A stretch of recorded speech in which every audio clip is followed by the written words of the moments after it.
Hi, I'm Brittany Shillito. And I'm Jessica Childers. This is Campus Update.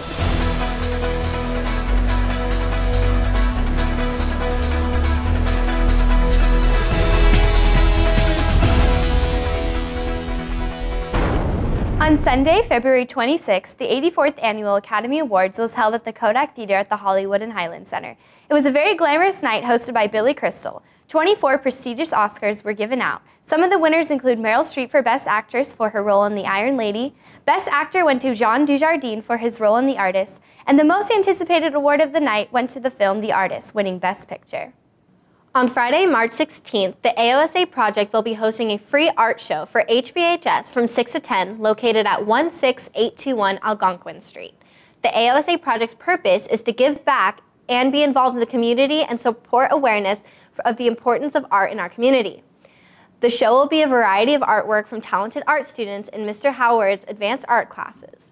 There will also be food, music, and live entertainment such as live painting.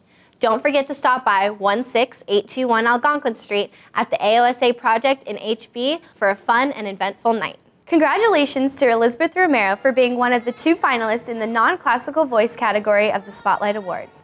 After a lengthy 3-month process, 430 students from all over Southern California were narrowed down to Elizabeth and one other finalist. Elizabeth performed her Macy Award-winning rendition of Gimme Gimme from the musical Thoroughly Modern Millie. Once again, congratulations to Elizabeth for achieving this great honor.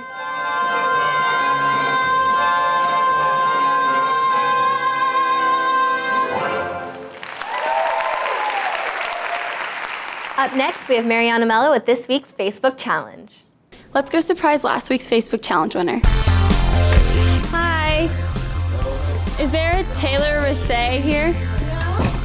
Well, you won last week's Facebook Challenge, but before you can get your HB Journalism t-shirt, can you answer the question? So if the square root of -1's I, what's I to the 4th power? 1. Congratulations. Thank you.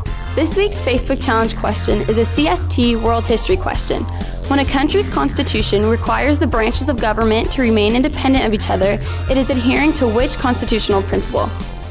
Which pair of words is legit? The relationship between whisper and scream is the same as the relationship between A, thunder and lightning, B, breeze and tornado, C, light and dark, or D, sweet and candy.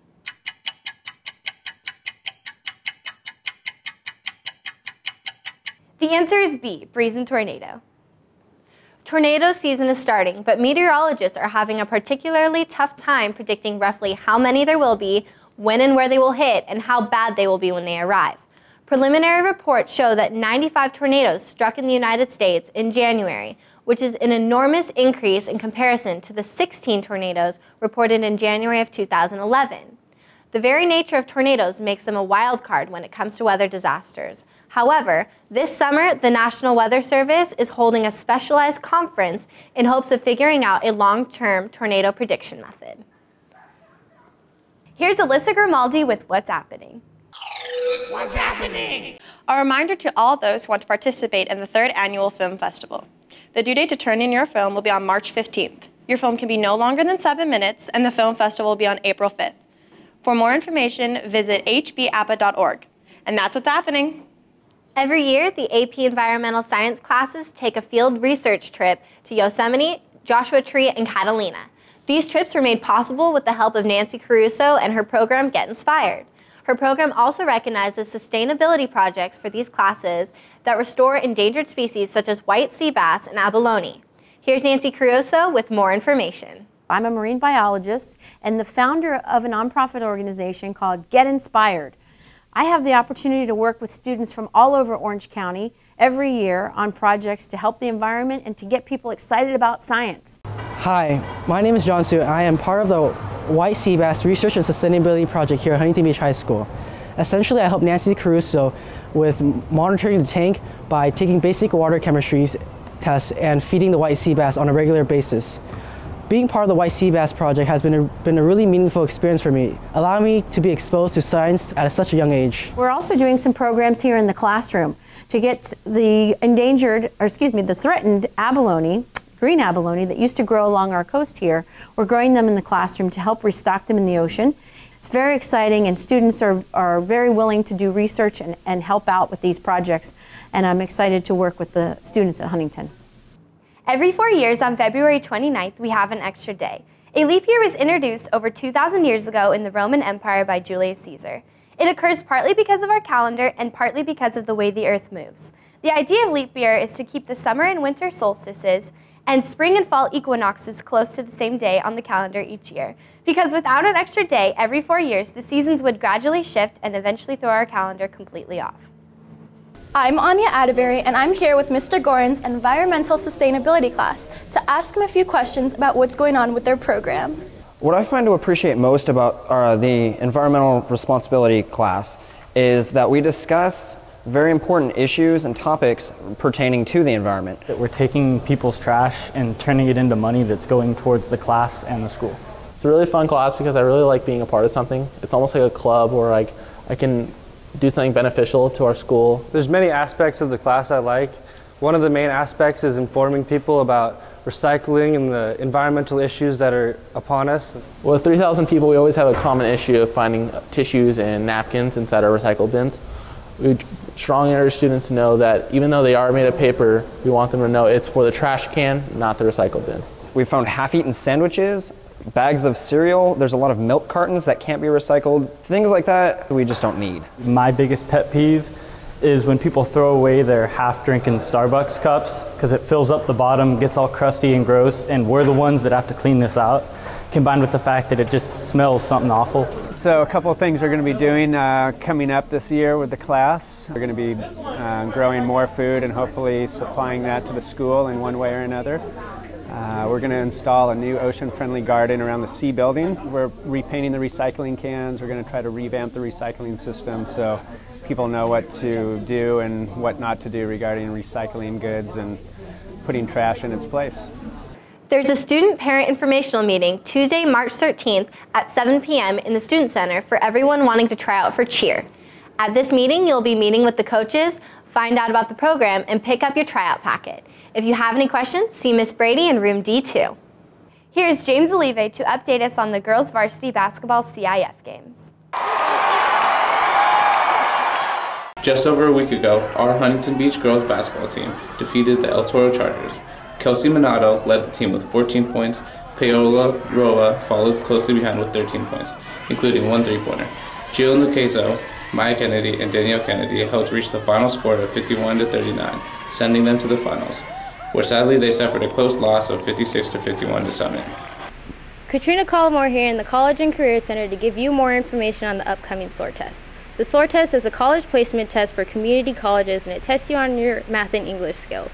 Your score will determine what level of math and English you'll be taking. The two test dates are March 21st and April 18th, both at 1 p.m. in the Student and College Career Center.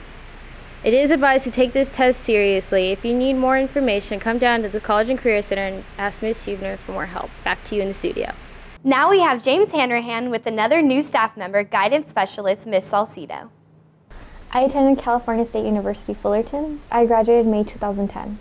While I was in college, I worked many jobs, and I was also very involved in different organizations, one of which was an academic sorority named Lambda Theta Alpha, Land Sorority Incorporated. We did a lot of academic workshops for incoming college students about the A through G requirements. We did a lot of community service. We visited the elderly center a lot.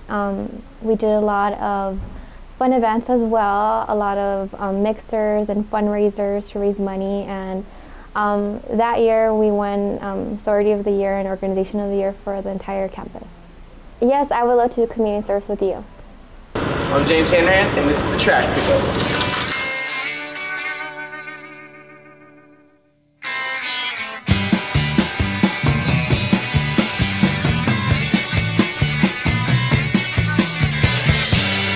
Hey, Captain Cleanup here. Wow, what a deal. Can you believe the trash? Look, here's his little bag, and look at her big bag. She's the winner. What do you think about that? I think it's time to go back to the studio. More and more people are investing their money in fuel-efficient cars, yet gas prices seem to keep soaring, reaching an average of $4 a gallon throughout the United States. As a nation, we're producing more of our own oil and natural gas than we have in a long time. Combining these two factors, one would come to the assumption that gas would be more affordable. No, the economy is already hurting, being in the worst economic state it has been in since the 1930s during the Great Depression. Gas prices are only predicted to keep increasing, so start carpooling, get your bike out of the garage, and drive smart and safe. Last Friday, a group of students attended Journalism Day at the Annenberg School of Journalism at USC. One of our Campus Update episodes from this year was screened for critique by CNN anchor Kyra Phillips. Special correspondent Cameron Liu was on hand to ask her about her career and her thoughts on our show. My name is Kyra Phillips, and I'm an anchor and correspondent for CNN, and I'm based in Atlanta, Georgia. Today is the high school day at USC, and I graduated from here. They asked me to come back and just talk to all the high school students about journalism and thinking about going into journalism in college, and we had a chance to critique a number of the high schools like yours, the newscasts and the pieces, and I got to give my input and see all the great work that you guys are doing, and just I was blown away by what I saw. I didn't have these type of opportunities when I was in high school, so when I see that you guys are able to put together packages and do interviews and newscasts and even entire shows, and it's online and you can look at it while in school, I think that's just remarkable. That just never existed when I was in high school, and it's giving you such an advantage. That hands-on experience, you just can't get that anyplace else, and it'll really help you if you want to pursue this career.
That's all for this week. I'm Brittany Shillito. And I'm Jessica Childers. Thanks for watching.